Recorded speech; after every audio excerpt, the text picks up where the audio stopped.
துரோகி துரோகி துரோகின்னு சொல்லிட்டு அந்த துரோகி கூட மீண்டும் கூட்டணி வச்சு அந்தர்பல்ட்டி அடிச்ச டிடிவி. அதிமுக பாமகன்னு ஒவ்வொருத்தரையும் தன்னோட ஆக்டோபஸ் கரங்களால சல்லி சல்லி அடிச்சு நொறுக்குன பாஜக அந்த கட்சிகளை காணாமக்கிறதுக்கு செய்யக்கூடிய மாஸ்டர் பிளான். அமித்ஷா முன்னாடி கை கட்டி நின்று சுயமரியாதையை அடகு வைக்கிற இந்த மானகட்ட அடிமை கூட்டங்கள் தமிழ்நாட்டு மக்களை செருப்பால் அடிச்சு விரட்டுவாங்க. ஒரு பக்கம் பாஜகவுக்கு சாமனை தூக்கிட்டு அடிமை கூட்ட கும்மாளம் போட, இன்னொரு பக்கம் தமிழ்நாட்டு உரிமைக்காக வந்துட்டு தொடர்ந்து போர்க்குரலை உரிமை குரலை எழுப்பிக்கிட்டு கெத்தா நிக்குது திமுகவும் அதனோட கூட்டணி கட்சிகளும். விட்டு கொடுப்பவர்கள் கெட்டு போவதுன்னு சொல்ல டிடிவி தினகரன் விட்டு கொடுத்தாரா இல்ல அடகு வச்சிருக்கிறாரா? திகாரா கூட்டணியான்னு வரும்போது ஐயா நான் வந்து திகாருக்கே போகல, தயவு செஞ்சு என்ன கூட்டணியில வச்சுக்கோங்க அப்படின்னு சொல்லிட்டு அவரும் பர்பியை தேடிட்டாரு எடப்பாடி பழனிசாமி ஸ்டைல்ல.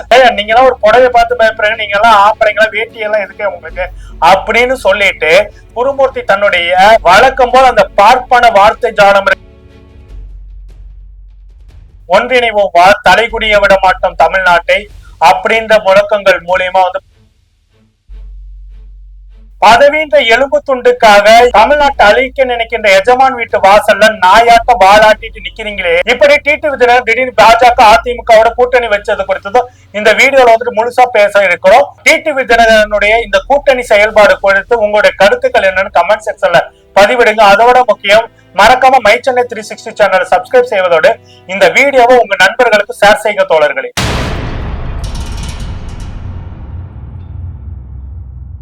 மை சென்னை 360 தோழர்களுக்கு வணக்கம். தோழர்களே, பயமா? எனக்கு பயம்னா என்னன்னே தெரியாது, பயத்துக்கு பயத்தை காட்டுறவனா அப்படின்னு சொல்லிட்டு மானம் கெடுக்க மானம் காட்டிக்கிட்டு நின்னுட்டு இருந்தாரு ஒருத்தர். அவர் யாருனாக்கா நம்ம ஸ்லீப்பர் செல் மன்னன் டிடிவி தினகரன். நேத்து வரைக்கும் எடப்பாடி பழனிசாமி ஒரு துரோகி, அவர் மூஞ்சிலே முடிக்க மாட்டேன், அவர் முதல்வர் வேட்பாளர், அவர் பக்கமே தலை வச்சு படுக்க மாட்டேன், அவர் முதல்வர் ஆக்கிறதுக்காக நான் கட்சி நடத்துறேன் அப்படின்னு சொல்லிட்டு ஊழ உதார் விட்டுட்டு இருந்த டிடிவி தினகரன் இன்னைக்கு வந்து அதே எடப்பாடி பழனிசாமி கூட்டணியில இருக்க பாஜகவோட கூட்டணியை உறுதி செஞ்சுட்டு எனக்கும் எடப்பாடி பழனிசாமிக்கு இருக்காங்க பங்காளி சண்டைங்க.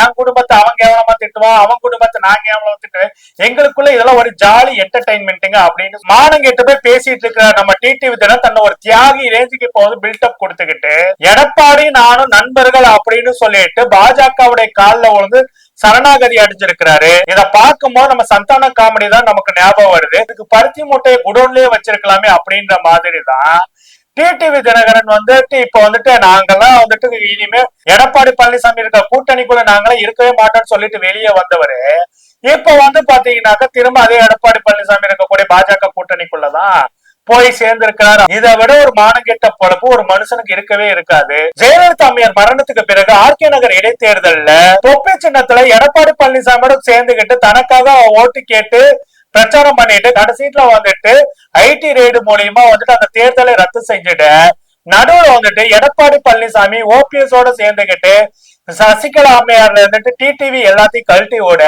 20 ரூபா டோக்கன் கொடுத்து ஆர்கே நகர் இடைத்தேர்தல குக்கர் சின்னத்துல நின்று ஜெயிச்சதுக்கு அப்புறமேட்டு எடப்பாடி பழனிசாமி ஒரு துரோகி, அந்த துரோகி ஆட்சி வந்து என் ஸ்லீப்பர் செல்ஸ வச்சு கவுத்துரும் அப்படின்னு சொல்லிட்டு ஊழவுதார் விட்டுக்கிட்டே இருந்தாரு. கடைசி வரைக்கும் ஆட்சி முடிகிற வரைக்குமே இதோ ஸ்லீப்பர் செல் வெளியே வராங்க, ஸ்லீப்பர் செல் வெளியே வராங்க அப்படின்னு சொல்லிட்டு பாத்தீங்கன்னாக்கா அதிமுக வந்துட்டு ஒரு ஸ்லீப்பர் செல்லும் வந்துட்டு டிடிவி தினகரன் பக்கம் போகல. அதுக்கு பதிலா டிடிவி தினகரன் பக்கம் இருந்த முக்கியமான நிர்வாகிகள் எல்லாமே திமுக பக்கம் போயிட்டாங்க. இதுதான் வந்துட்டு அவருடைய ஆளுமை திறன் அப்படின்னு சொல்லலாம். அப்படிப்பட்ட இந்த டிடிவி தினகரன் ஏற்கனவே அதிமுக பாஜக கூட்டணி விரிசல் ஏற்பட்ட போது போன நாடாளுமன்ற தேர்தல்ல பாஜக கூட்டணி வச்சுக்கிட்டு தன் மேல இருந்த வழக்குகள் மேல எந்த ஒரு நடவடிக்கையும் இல்லாம தொடர்ந்து பாதுகாத்துக்கிட்டே வந்தாரு. அப்படிப்பட்ட சூழல்ல இவங்களை மட்டுமே நம்பி நம்ம தமிழ்நாடு சட்டமன்ற தேர்தலில் போட்டிட்டாக்கா நாம வந்துட்டு மன்னதான் கவுவோம். ஏன்னா வந்துட்டு நாடாளுமன்ற தேர்தலில் நமக்கு வந்து பாத்தீங்கன்னாக்க எந்த ஒரு தொகுதியில் நம்பிச்சு. அதனால வந்துட்டு அண்ணாமலை பேச்சை கேட்டுட்டு திமுக வந்துட்டு கூட்டணியில வந்துட்டு விலகினது தப்பு.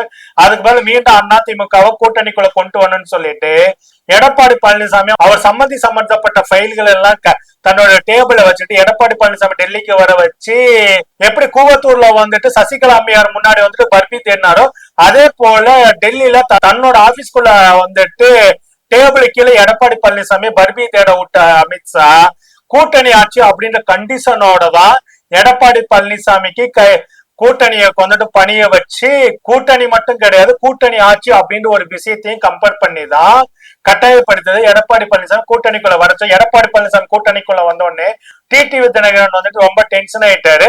ஏன்னா வந்துட்டு அவர் ஒரு கணக்கு போட்டு இருந்தாக்க எடப்பாடி பழனிசாமி கூட்டணிக்குள்ள வந்த உடனே இந்த துரோகி பையனை இந்த மானுகட்ட பையனை எங்க காலில் வந்துட்டு பதவிக்கு வந்த இவன் கடைசீட்டுல வந்து இவன் தலைமை தாங்குற மாதிரி வரும், நாங்க வந்துட்டு அதுக்கு வந்துட்டு அடிபணிஞ்சு போகணுமா, இவனோட எல்லாம் நாங்க வந்துட்டு தேர்தலுக்கு வந்துட்டு ஒத்துழைப்பு கொடுத்துட்டு போகணுமா, அதெல்லாம் முடியாதுங்க, இந்த துரோகி எடப்பாடி பழனிசாமி இருக்க பக்கமே நாங்க வந்துட்டு வரமாட்டோம் அப்படின்னு சொல்லிட்டு வீர ஜம்பமா பேசிக்கிட்டு டிடிவி தினகரன் வந்துட்டு கூட்டணியை முடிச்சுக்கிட்டு போயிட்டாரு. அவரு போன 2-3 நாள் ஓபிஎஸும் கூட்டணியை முடிச்சுட்டு போயிட்டாரு. பாஜக பொறுத்த வரைக்கும் இவங்க எல்லாம் வந்துட்டு இருந்தாலும் ஒண்ணு இல்லைனாலும் ஒண்ணு அப்படின்ற நிலைமையில தான் போயிட்டு இருந்தது. ஆனாலும் பாத்தீங்கன்னாக்கா இவர்களால வந்துட்டு ஒரு தொகுதியில வந்துட்டு ஒரு பூத்துல வந்துட்டு ஒரு 3 ஓட்டு கூடுதலா வந்தாலும் என்ன அது வந்து குறைஞ்சு போயிடக்கூடாது அப்படின்றதுனால இவர்கள் எல்லாம் திரும்ப திரும்ப கூட்டணிக்குள்ள இழுத்து வைக்கிற வேலையை பண்ணிட்டு திரும்ப வந்து பாத்தீங்கன்னா டிடிவி தினகரனை சரியான கிடுக்குப்பிடியை கொடுத்து தன்னோட கூட்டணிக்குள்ள மீண்டும் வர வச்சிருக்கு. அப்படி வர வச்சதுக்கு அப்புறமே டிடிவி தினகரன் பியூஷ் கோயலை சந்திச்சு பாஜக அதிமுக கூட்டணியை அறிவிச்சுக்கிட்டு தான் பெரிய தியாகி போல எஸ்டாப்ளிஷ் பண்ணிட்டு மானங்கெட்டத்தனமான பேட்டியை வந்து கொடுத்திருக்கிறாரு.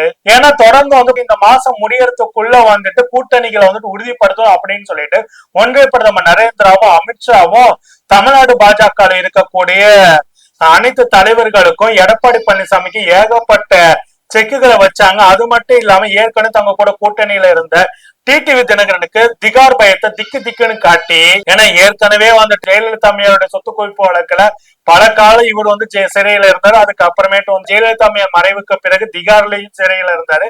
எலெக்ஷன் கமிஷனுக்கு ரெட்டலை சம்பந்தமா லஞ்சம் கொடுத்த புகார்ல வந்துட்டு லஞ்ச பேர பேசின புகார்ல வந்துட்டு திகார்ல இருந்தாரு. அந்த அனுபவத்தின் அடிப்படை இதுக்கு மேலே நமக்கெல்லாம் ஜெயிலு தாங்காதரா சாமி, நாம வந்துட்டு சரண்டர் ஆகலாம் அப்படின்னு சொல்லிட்டு தான் திகாரா கூட்டணியான்னு வரும்போது ஐயா நான் வந்து திகாருக்கே போகல, தயவு செஞ்சு என்ன கூட்டணியில வச்சுக்கோங்க அப்படின்னு சொல்லிட்டு அவரும் பர்பியை தேடிட்டாரு எடப்பாடி பழனிசாமி ஸ்டைல்ல. அது வந்து நடந்திருக்குது அப்படின்னு தான் சொல்ல முடியும். எடப்பாடி பழனிசாமியோட பர்பி போட்டவர் தான் வெளியில வந்து தியாகி கணக்கா வந்துட்டு ஓவர் பில்டப்ல வந்து பேசியிருக்கிறாரு. அப்படி பயத்துல வந்துட்டு சரணாகதி அடைஞ்சு பர்பி தேன எடப்பாடி பழனிசாமி எடப்பாடி பழனிசாமி போல பயத்துல வந்துட்டு சரணாகதி அடைஞ்சு பர்பியை தேடின டிடிவி தினகரன் வெளியே வந்துட்டு தியாகி போல வந்துட்டு வேஷம் போட்டுட்டு விட்டு கொடுப்பவர்ல கெட்டு போவதில்லை அப்படின்னு தத்துவம் எல்லாம் பேசிட்டு இருந்தாரு. உண்மையை சொன்னாக்கா இன்னைக்கு வரைக்கும் தமிழ்நாட்டுல பாஜகவோட நிலைமை என்னன்னாக்கா நோட்டாவோட போட்டி போடுற நிலைமை தாங்க இருக்குது. பாஜக வளர்ந்துருச்சுன்னு சொல்றதெல்லாம் சும்மா வந்துட்டு ஜூம் அமித்ஷா பாஷையில சொன்னாக்கா தேர்தல் ஜூம்லான்ற மாதிரி இது வந்துட்டு தமிழ்நாடு பாஜக காரங்க அமித்ஷாவுக்கும் நரேந்திராவுக்கும் கொடுத்த ஜூம்லா அப்படின்னு தான் சொல்லலாம். ஏன்னா பாஜக பேரை சொன்னா இன்னைக்கு வரைக்கும் தமிழ்நாட்டுல இருக்கக்கூடிய சாமானிய மக்களை காரி துப்புற நிலைமைக்கு தான் போயிருக்கிறாங்க. அதனாலதான் வந்து பாத்தீங்கன்னா தங்களோட இருப்பை காட்டிக்கிறத கோயில் குளம் சாமி அப்படின்னு சொல்லிட்டு ஓவர் பில்டப் காட்டிட்டு அங்க கோயில்கள் மக்கள் கூற இடங்கள்ல போயிட்டு கோயில் மாதிரியான மக்கள் கூற இடங்கள்ல போயிட்டு தங்களோட அரசியலை காட்டி டெல்லிக்கு வந்துட்டு ஜூம்லா ரிப்போர்ட்டை கொடுத்துட்டு இருக்கிறாங்க. ஊர் 2 பட்டா கூத்தாடிக்கு கொண்டாட்டம் அப்படின்னு சொல்லிட்டு நம்ம ஊர்ல பழமொழி சொல்லுவாங்க. அது போலதான் வந்துட்டு ஓபிஎஸ் அதான் வந்துட்டு ஜெயலலிதா அம்மையார் மரணத்துக்கு பிறகு வந்துட்டு ஓபிஎஸ் தர்ம யுத்தம் தொடங்க வச்சு சசிகலா அம்மையார காலி பண்ணாங்க, சசிகலா அம்மையார ஜெயிலுக்கு அனுப்புனாங்க. அதுக்கப்புறமேட்டு ஓபிஎஸ் இபிஎஸ் சேர்த்து வச்சு டிடிவி டோட்டலா வந்துட்டு ராயபுரம் அதிமுக ஆபீஸ் பக்கமே வராத அளவுக்கு பண்ணாங்க. அதுக்கப்புறமேட்டு என்ன பண்றாங்க, டிடிவி தினகரன் அங்க வந்துட்டு எப்படியும் வந்துட்டு இவங்க வந்து சிறையிலையும் கைது விசாரணைகளின் போது மட்டும்தான் இவர்கள் பல பேர்த்த தன்னுடைய கட்டுப்பாட்டுகளை கொண்டு வராங்க. அது போல வந்துட்டு டிடிவி தினகரனுக்கு காட்ட வேண்டிய மிரட்டெல்லாம் காட்டி அவங்க வசம் கொண்டு போயிட்டு டிடிவி தினகரன் பிஜேபி வந்துட்டு எதிர்த்து பேச முடியாத அளவுக்கு வந்து தரமா ஒரு சம்பவத்தை பண்ணி விட்டதா டிடிவி தினகரனை ரிலீஸ் பண்ணி விட்டுருக்காங்க. ஆனா வழக்கு இன்னும் பெண்டிங்ல தான் இருக்குது. அதனாலதான் ஒரு கூப்பிட்டு ஒரு மிரட்டின உடனே டேபிள் கீழே டிடிவியும் எடப்பாடி பழனிசாமி பர்பி தேட தயாராயிட்டாருன்னு சொல்லலாம். அதுக்கப்புறமேட்டு இந்த கேப்ல வந்துட்டு தீபாவை ஒரு விஷயமா வச்சுக்கிட்டோம், தீபா புருஷனை வச்சுக்கிட்டோம் ஒரு நாடகத்தை நடத்தி அதுக்கு வந்து பாத்தீங்கன்னா அல்லு சில்லையா இருக்கக்கூடிய பிஜேபியில இருக்க 3ஆம் கட்ட நபர்கள் இருக்காங்களே கேட்டகரி வைஸ் பிரிச்சுக்குவாங்க இவங்க.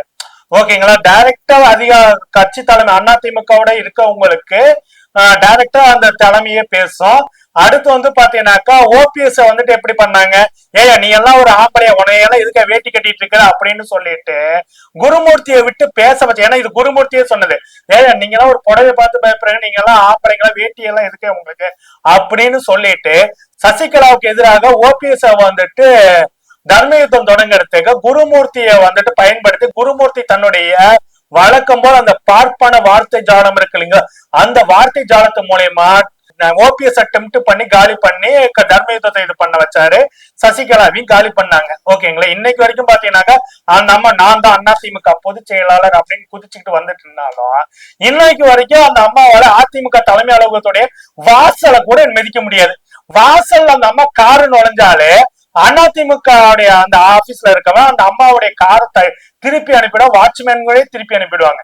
அந்த அளவுக்கு தான் அந்த அம்மாவுடைய இது இருக்கு. அந்த கூட்டத்தை கூட்டிட்டு அவங்க சீன் வேணா போடலாம், மத்தபடி வேற எந்த ஒரு மேட்டரும் கிடையாது. அப்புறமேட்டு நம்ம ஏற்கனவே சொன்ன தீபா புருஷன் இவங்களை எல்லாம் வச்சுட்டு கட்சி எல்லாம் ஆரம்பிச்சு இந்த மூணாம் கட்ட நபர்கள், பிஜேபியில இருக்கக்கூடிய மூணாம் கட்ட நபர்களை தூண்டி விட்டு அதெல்லாம் இதை பண்ணி குறைச்சல் கொடுக்கறது, இந்த மாதிரி எல்லாம் வேலைகள் செஞ்சுதான் அதிமுகவை வந்துட்டு செதைச்சு விட்டாங்க. இன்னைக்கு எடப்பாடி பழனிசாமி தலைமையில் வந்து அதிமுக வந்துட்டு இருக்குன்னு சொன்னாலும் அது பில்டிங் தான் இருக்குது, பேஸ்மெண்ட் எல்லாம் இத்து ஊத்து போச்சு. ஓகேங்களா, அதனால பாத்தீங்கன்னா எப்ப வேணாலும் அதிமுக பில்டிங் வந்து கீழே விழுவோம். அப்புறம் அந்த நிலத்துல வந்துட்டு அது டி நகர்ல இருக்கக்கூடிய கமலாலயம் எப்ப வேணா ராயப்பேட்டாவுக்கு வந்து சேர்ந்துரும் அப்படின்றதுல அரசியல் நிபுணர்கள் எல்லாருமே சொல்லிக்கிட்டு தான் இருக்காங்க. அரசியல் திறனாய்வாளர்கள் எல்லாருமே சொல்லிக்கிட்டு தான் இருக்கிறாங்க. அந்த சம்பவம் சீக்கிரம் நடக்கிறதுக்கு வாய்ப்பு இருக்குது.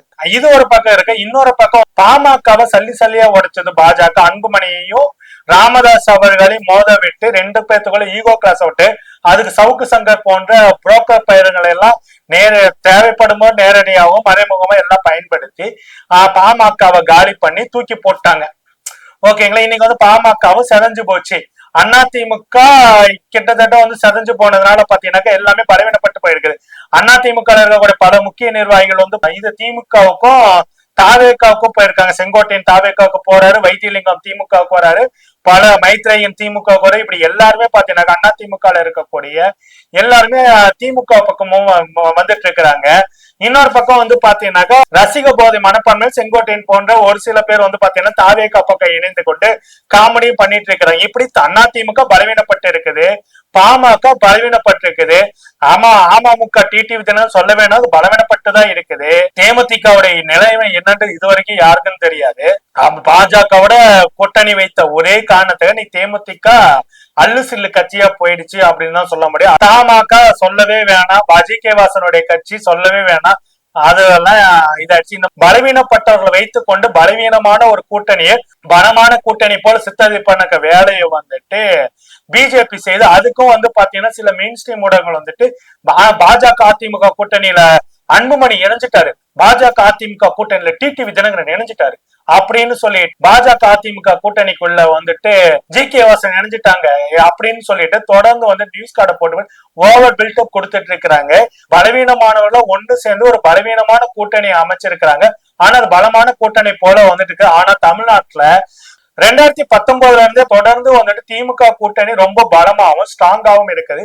திமுக கூட்டணிக்குள்ள சின்ன சின்ன சலசலப்புகள் வந்தாலும் அதை முதலமைச்சர் மு.க. ஸ்டாலின் அவர்கள் நேரடியாகவே தலையிட்டு அந்த சலசலப்புகளுக்கு அந்த பிரச்சனைகளுக்கு இது கூட்டணி தலைவர்களுடைய நேரடி கோரிக்கைகளுக்கும் மக்கள் நலன் அந்த பிரச்சனைகள் உடனடியாக செவிசாய்த்து அந்த பிரச்சனைகளை தீர்த்து வைக்கிறது, அவங்களுடைய கோரிக்கைகளை நிறைவேற்றது எல்லா காலையும் திறம்பட செஞ்சுட்டு கூட்டணியை வந்துட்டு இது வரைக்கும் உடையாம பாத்துக்கிட்டது இல்லாம அதிமுகவுக்கும் பாஜகவுக்கும் தொடர்ந்து வந்துட்டு எல்லா தேர்தலிலும் மண்ண கவுகின்ற நிலைமைக்கு வந்துட்டு கொண்டு போய் வச்சிருக்கிற அந்த அளவுக்கு வந்து பாத்தீங்கன்னா கூட்டணிகளை அரவணைத்து செல்கின்ற இன்னைக்கு வரைக்கும் பாருங்க, திமுக கூட்டணியை அமைந்த காலம் தொட்டு பாத்தீங்கன்னாக்க இது வரைக்கும் ஒரு சின்ன கூட்டணியில வந்துட்டு சலசலப்புகள் வரும். ஆனா கூட்டணி வந்துட்டு எந்த இடத்துல பிரிவே கிடையாது.